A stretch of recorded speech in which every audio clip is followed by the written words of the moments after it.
Hey, ESPN doesn't want you to know this. In fact, I turned the TV on and no one's talking about it. Arizona is not just the best basketball team this season, but the best basketball team since the 1970s. We can back it up right here on the Dos Grande Squad. You're talking ball with the Big 12 squad. From Oklahoma State to Utah, from Kansas State to BYU, from Houston to Texas Tech, it's the local experts of the Locked On Podcast Network bringing you scoops, breakdowns, and the most comprehensive preview of the upcoming Big 12 weekend. Buckle up, it's the Big 12 squad, and we have a seat for you.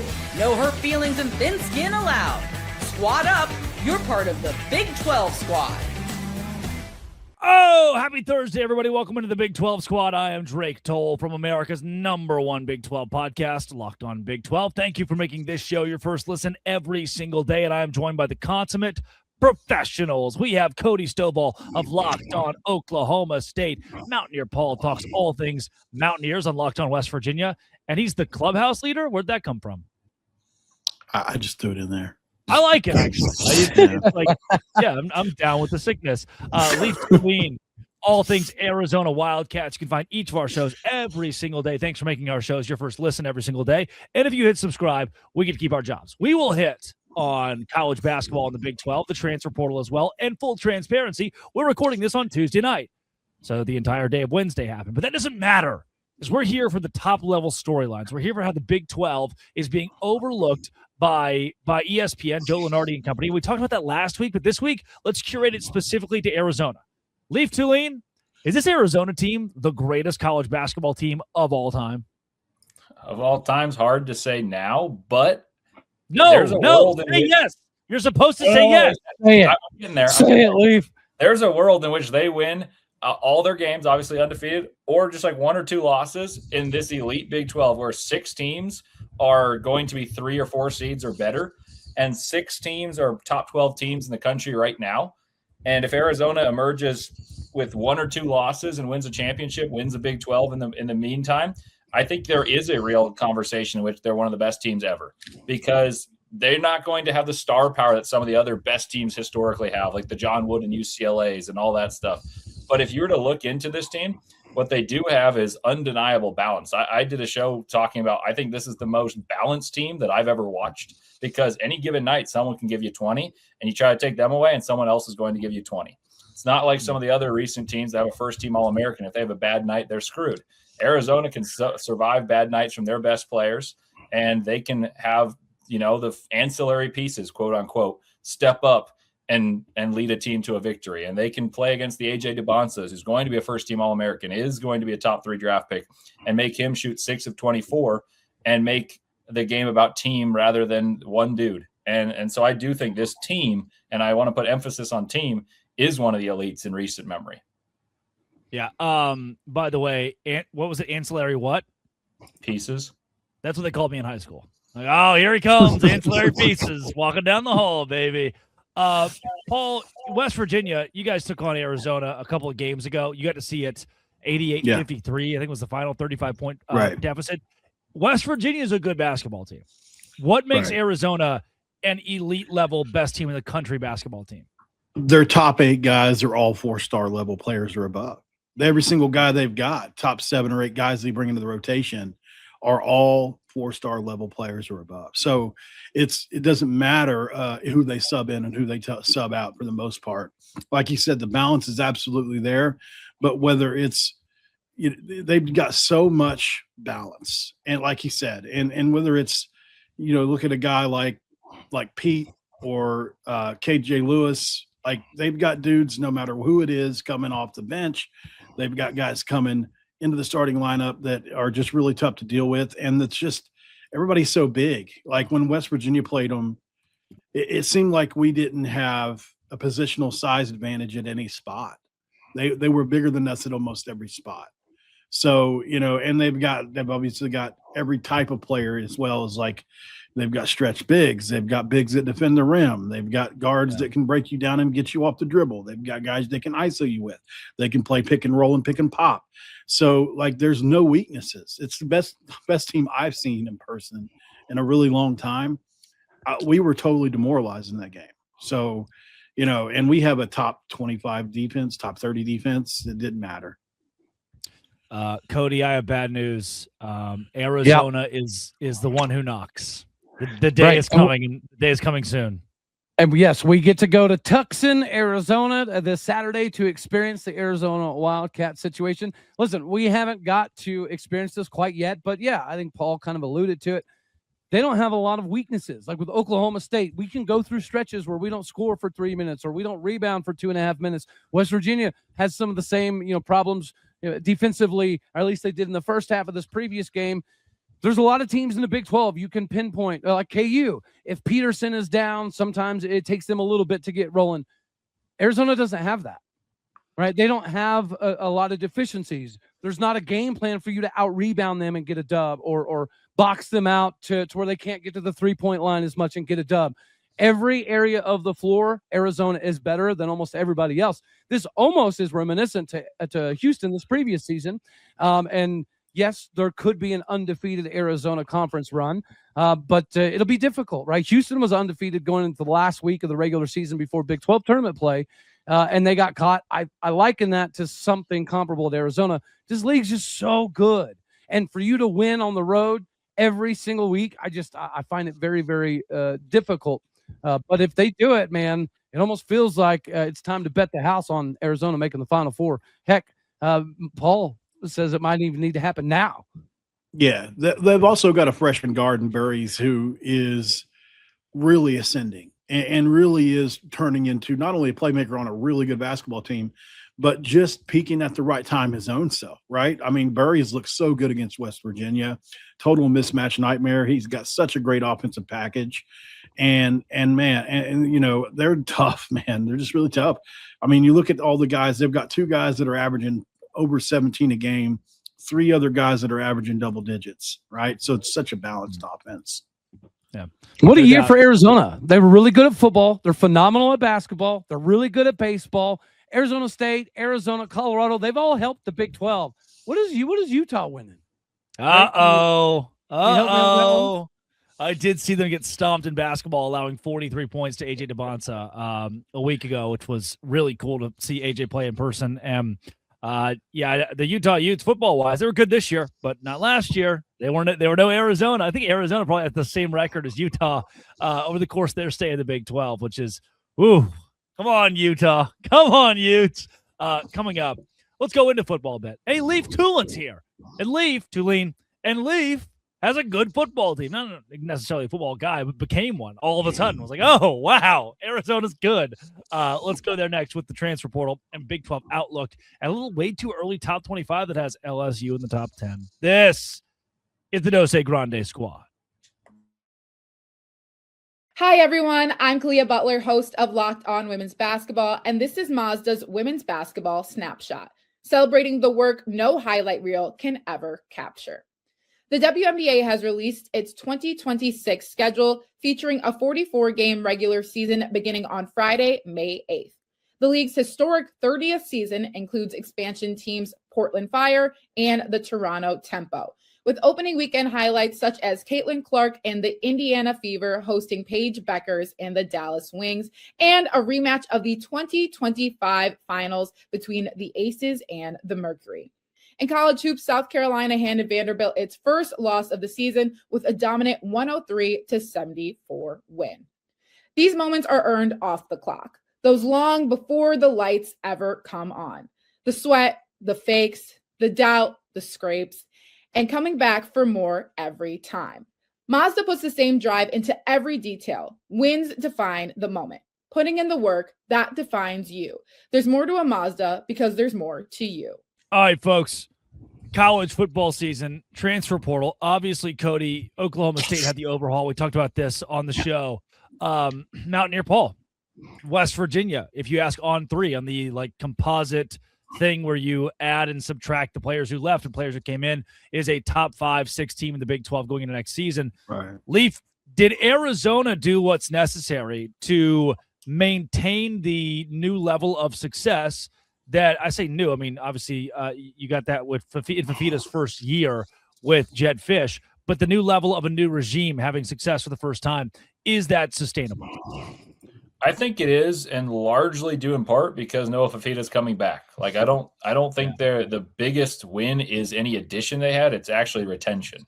Noah Fafita comes back. Both coordinators come back. They had 6 4-stars come into the program as freshmen. You know, how much are freshmen really going to impact the team? You know, that varies team to team because many teams, you know, go into the portal and say, okay, let's get a 22-year-old rather than an 18-year-old.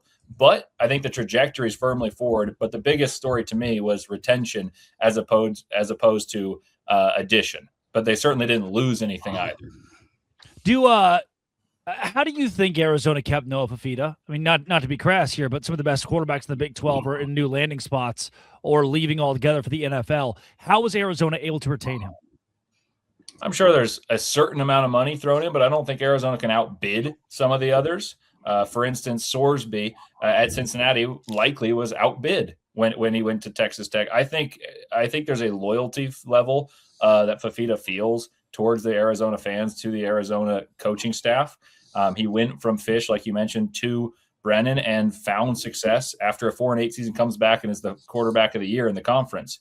And so I think, honestly, it was his internal belief that if there was unfinished business, and he's a program legend already, the all-time leading quarterback in terms of touchdowns tossed, I think there's a real world in which it was loyalty and it didn't matter the amount of money thrown at him because he was getting paid well. He's compensated well, may not be as compensated as a guy like Sorsby and going to Texas Tech, but I think he believes that it's the best spot for him. It's rare in college football nowadays. Parker Ainsworth's not here, but Paul, I know you follow the Big 12 as close as anybody. The Houston Cougars, they brought in 17 guys. They lost 15 guys. And the dudes they brought in were a myriad of 4-stars, even 5-stars out of the freshman ranks. I think, again, not enough people are talking about Houston being a serious threat in the Big 12. Yeah, they really did put together a really nice class. Obviously, Mekhi Hughes came in from Oregon, a really good running back, and listen, he was a top 10 rushing guy, right? You look at Shadre Hurst, an offensive lineman that they brought in Tulane, all these former guys. They brought in Drew Terrell from Miami of Ohio, who I watched very closely at West Virginia. Really wanted him, an elite offensive tackle that can really adds a ton of size and depth up front for them. Overmeyer, the tight end that they brought in, is really good. Trent Walker, the wide receiver they brought in, is really good. Mayo, the DB, White, the other DB they brought in, and I think Anthony Boswell, another offensive lineman they brought in that had some interior line experience. And then you add, obviously, Ashton Porter, another guy that they brought in that I really am high on and that I think can make a big impact for the Houston Cougars this year. Cody, hey, are we just going to ignore that Noah Fafita gets to throw the ball next season to Rodney Gallagher? Are you just going to ignore that? Okay, so Rodney Gallagher, obviously, storyline of Arizona. Here he goes. Here he goes. Yeah, Rodney Gallagher is a guy that, obviously West Virginia fans. The truth about Gallagher, man, he's a 4-star guy coming out, PA area level kid.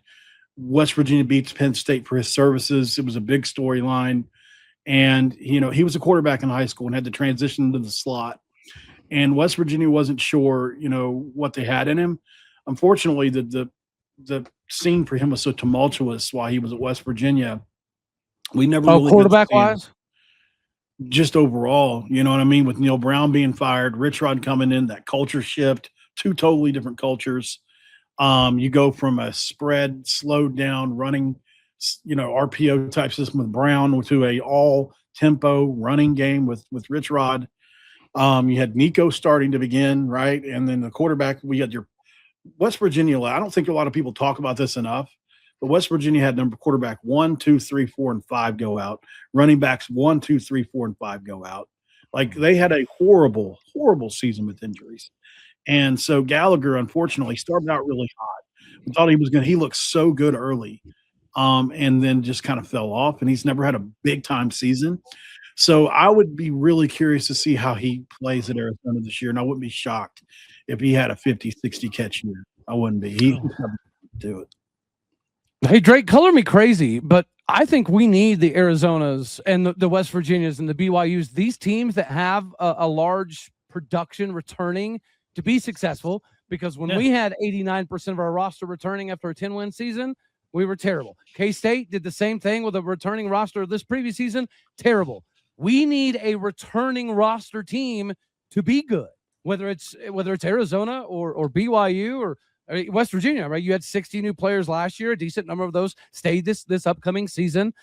I don't want to get into an area where the success is dictated every season by the portal. We have to have a Big 12 team that has a returning roster be successful. Or am I just reading too much into it and I'm crazy? We need like 6 Big 12 teams to go undefeated, and then 6 Big 12 teams to win 0 games. And 4 teams in the purgatory of a couple are 10-2, a couple are 4-8. We'd take it. Yeah, we would. We need Penn State's non-con then. We need West Virginia's schedule. Have you guys seen West Virginia's schedule? It actually works out really nicely for West Virginia this year. What's so interesting is the more I look at I can almost make the case for every Big 12 school, their schedule works out nicely. There are 3 of them that are brutal. And then the other 13, I'm like, because there are so many coin flips. What is West Virginia going to be? What is Oklahoma State going to be? What is Iowa State going to Kansas State? There are Utah. Like those 5 teams could all be 8, 9, 10 win teams with the rosters they're bringing in. They also could all go 4-8, 5-7 as they try to reestablish and build. There is, for what goes up must also come down. It's almost like every team is such a coin flip in the Big 12 right now that outside of BYU and Texas Tech, Houston maybe, I can't guarantee really anything else. 100% agree. 100% agree. In West Virginia's case, I'll just say, West Virginia got lucky as far as the way the schedule sets up, right? You've got 7 home games next year. That's always great. You start out with the Coastal Carolina team that's in a brand new coaching, got a brand new coach who brought in 70 new people themselves. So that should be a win. UT Martin should be a win. The Virginia game in week 3 is going to be the measuring stick game for West Virginia, followed by Oklahoma State as well, but after beyond that, you get Iowa State, Arizona, Cincinnati, TCU. So those are all games that you can win. Beyond that, you finally get to Texas Tech, but then it's Kansas, Houston, and Utah, right? So I think West Virginia's got a manageable schedule, and it sets up down in the towards the stretch of the season where the meat of the schedule is. West Virginia can be in it at least in those last 4 games. So I'm excited to see what it is that we end up looking like. Obviously, portal-wise, West Virginia brought in 5 brand new offensive linemen. A few of those were all-conference, first-team all-conference guys. West Virginia sunk $4 million in the offensive line. That was the biggest thing that they wanted to change, and they did change. Obviously, and they brought in a lot of high-upside players at other positions with Michael Hawkins, who I don't want to ramble on too long, but I had Teddy Lehman, who was an Oklahoma Hall of Famer, come on the other day. I was telling Cody about this on another show, and he was telling me how Michael Hawkins Jr., and this is the color commentator for Oklahoma Sooners radio football, and he was telling me that Michael Hawkins Jr. was more impressive than Mateer every single day in spring practice. The only reason that Mateer really beat him out was because of the investment they had in Mateer. So a lot of West Virginia fans, since I've done that interview, kind of really raised, not that he didn't already have a high ceiling, but Hawkins is a guy to watch for West Virginia. Love it. Hey, coming up here, we have another very special guest who joins the Big 12 squad. Yep, we add one more to the fold, and we talk sneaking a couple more in. Can Oklahoma State or West Virginia represent this conference? And UCF is being buried right now. It makes no sense. This is the Go State Grande squad. Hey, Drake Toll here from, Locked On Big 12 to tell you about Indeed. Indeed is exactly where I go right now because I'm looking for a Locked On Big 12 intern. I just need it, man. Like, I can't, the social media stuff is so daunting, and I have like 3 or 4 jobs or whatever. Indeed sponsored jobs is the place to go to make it easy to match with quality candidates immediately by boosting your job listing to people who fit your specific criteria. So if you want to know, are they a great culture fit? Indeed can help you pretty much immediately. In the minute I've been talking to you, companies like yours made 27 hires on Indeed, according to Indeed data worldwide. Indeed sponsored jobs. Less time searching, more time interviewing candidates to check all those boxes. You will get right now $75 sponsored job credit to help get your job the premium status it deserves at Indeed.com/podcast. Indeed.com/podcast. Terms and conditions apply. Hiring, do it the right way with Indeed. Today's show is also brought to you by my favorite place to get tickets. It's Game Time. Game Time's where I go, man. Like, man, I really want to go see UCF play basketball. They're not that far away from me in Orlando. I live in Savannah. I'm going to go to Game Time. There's nothing like being in college basketball or an NBA arena, the crowd, the energy, the hype. I love that I can see the all-in price up front on Game Time and the view from my seat before buying. That helps me make the decision immediately. Take the guesswork out of buying NBA tickets with Game Time. Download the Game Time app, create an account, use code LOCKEDON for $20 off your first purchase. That's code LOCKEDON for $20 off. Download the Game Time app today. Remember, it's gametime.co. Gametime.co, not .com. GameTime.co is where you'll go today. Game Time. Hey, thank you all for making our shows your first listen every single day. And we have something even better and brighter for all of you that make our shows your first listen every single day. You can go to LockedOnPodcasts.com/everydayer club. LockedOnPodcast.com/everydayer club to join the Everydayer Club of each of these shows, whether you're a fan of Oklahoma State, of Colorado, of UCF, or of Arizona State. Join the Everydayer Club. LockedOnPodcast.com/everydayer club. All right, let's get into it. Cody, let's start. You know what? Screw it. We're starting Let's get Bortastic. I don't even want to. Kevin Borba of Locked On Bucks joins the show. That's fantastic. Let's go to Leaf first, so we can go to Borba. Leaf, how do we get teams? And I know Arizona's been boat racing everybody. How do we get teams like Oklahoma State and West Virginia more respect and possibly into the NCAA tournament? Because both their resumes, given the conference they're in, are still pretty solid. Well, yeah, I think you start the conference off with 6 teams that'll be in the top 16 reveal. Like they'll all be 4 seeds or better. So you really have that strong precedent. And then if any of Oklahoma State, West Virginia, you could UCF's going to be a 7 or 8 seed, and they could cause some danger. Iowa State, they also played, and UCF gave problems to Arizona. So that's another team. That's 7 teams. Baylor is not particularly good, but they are certainly talented. And so you get to the West Virginias and the Oklahoma States, you just need to get a marquee win because you certainly have the opportunities. There's quad 1 wins, and then there's quad 1A wins. And there are a lot of those to go around in the Big 12, far more than any other conference. And I believe West Virginia has a chance. Oklahoma State's got a little more digging to do, but West Virginia has played some of the upper echelon of the Big 12 well. Arizona and West Virginia was not one of those matchups that West Virginia was going to thrive in because Arizona was too big. But if they play a team that isn't as big, like a Texas Tech, I think there's a possibility of springing an upset. So essentially, to answer your question, is you need to get a marquee win and then take care of business on the home court. Like the recipe for the bottom half of the Big 12 that wants to be moving towards the top half is win on your home court and get one big win over one of the marquee programs of the Big 12. Yeah, Paul, I mean, at the time this releases, we're a couple hours away from West Virginia and Cincinnati. It's a road game. Big opportunity for a win. If West Virginia wins that game, another feather in your hat. Yeah, and we've already beaten West Virginia once this year, we've beaten Cincinnati once this year in West Virginia. Going to Cincinnati is going to be a difficult, game. It's never easy to win there. They have talent, obviously, and I think West Virginia can win the game, but they're a difficult team to play because they've got such a great defense. So we'll see what happens, but I think West Virginia pulls that one off. Certainly, it's one of the. I think we ranked them earlier with Cody on a crossover. They're probably the second easiest game left on the schedule outside of Utah for West Virginia. West Virginia does have a 1A win, by the way, this year over Kansas. Kansas has gone on to win 6 straight and become one of the hottest teams in the country since West Virginia beat them. So that win continues to look better and better for West Virginia. And I think, of these last few games, can West Virginia get a win over either BYU or Texas Tech as you go out the door? If you can pull one of those out and then split the games down the rest of the – because you've also got UCF twice, which I told Cody earlier, our season hinges on those 2 games, in my opinion, because I think West Virginia is going to pick up a win over Cincy. I think we got a good chance to beat Oklahoma State. I think we've got a good chance to beat Utah, obviously. And so the 2 games versus UCF could be the difference between 17, 19, or 20 wins. Colorado's not that bad either. Aren't y'all like 14-8 or that's something like that? Yeah, they beat all of the bad teams. And look, they have a couple wins that I thought when they beat Washington or like San Francisco or one of those WCC schools, St. Mary's, San Francisco.